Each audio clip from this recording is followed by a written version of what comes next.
Hello student, सबसे पहले देखते हैं व्हाट इज़ कैलोरीमेट्री। तो कैलोरीमेट्री क्या होता है? This is the branch of science.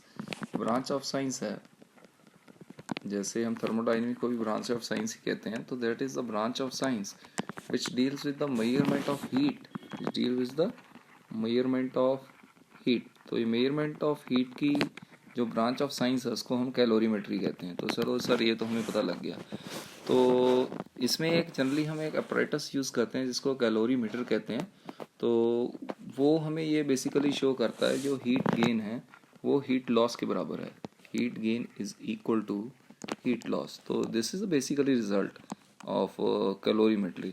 तो प्रिंसिपल ऑफ कैलोरीमेट्री यही है, heat gain equal to heat loss. तो सपोज मैंने मान लिया एक सिस्टम मैंने ले लिया दैट इज सिस्टम ए, एक सिस्टम मैंने ले लिया दैट इज सिस्टम बी। दो मैंने अलग अलग सिस्टम एज्यूम कर लिए।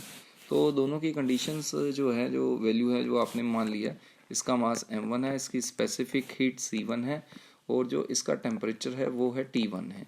तो सिमिलरली हम जो B के लिए हमने एज्यूम कर लिया, इसका मास m2 है, स्पेसिफिक हीट c2 है एंड टेम्परेचर T2 है। तो जब हमने इन दोनों को इकट्ठा कर दिया, मीन्स इन दोनों को ज्वाइन कर दिया, मीन्स एक बॉडी में से हीट दूसरी बॉडी में ट्रांसफ़र हो गई। सपोज मैंने मान लिया जो टेम्परेचर T1 है वो ग्रेटर है T2 से, यानी अब थोड़ी देर के बाद जब ये दोनों के दोनों मिक्स हो जाएंगे, मिक्स होने का मतलब जैसे ये A और B दोनों ज्वाइन हो गए तो ये एक थर्मल इक्विलिब्रियम में आ जाएंगे। थर्मल इक्विलिब्रियम का मतलब अब इन दोनों का जो टेम्परेचर है वो सेम हो जाएगा, वो मैंने T मान लिया।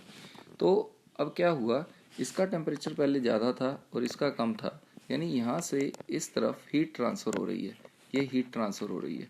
तो ये क्या कर रहा है, ये लॉस कर रहा है और ये क्या कर रहा है, ये गेन कर रहा है। तो जो लॉस और गेन का फॉर्मूला है वो सेम ही होता है MC delta T।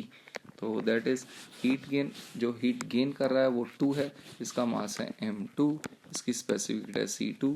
Change in temperature मैंने मान लिया जब ये दोनों मिक्स हो गए इसका टेम्परेचर T है, तो जो T2 है वो क्योंकि गेन कर रहा है, B जो गेन कर रहा है, यानी इसका जो फाइनल टेम्परेचर है T बड़ा होगा, तो T माइनस T2 इज इक्वल टू, ये लॉस कर रहा है A, यानी इसका टेम्परेचर कम हो जाएगा, यानी मैं कह सकता हूँ M1C1 into T1 minus T। तो मुझे लगता है क्लियर है, that is heat gain equal to heat loss मैंने कर दिया है। बड़ा ही सिंपल क्वेश्चन आते हैं इस पर, दो चीज़ों को मिक्स करते हैं तो फिर पूछते हैं उनमें हीट गेन और हीट लॉस क्या है। तो ये क्लियर है, इसको आपने कर लेना है। ठीक है, ओके, थैंक यू।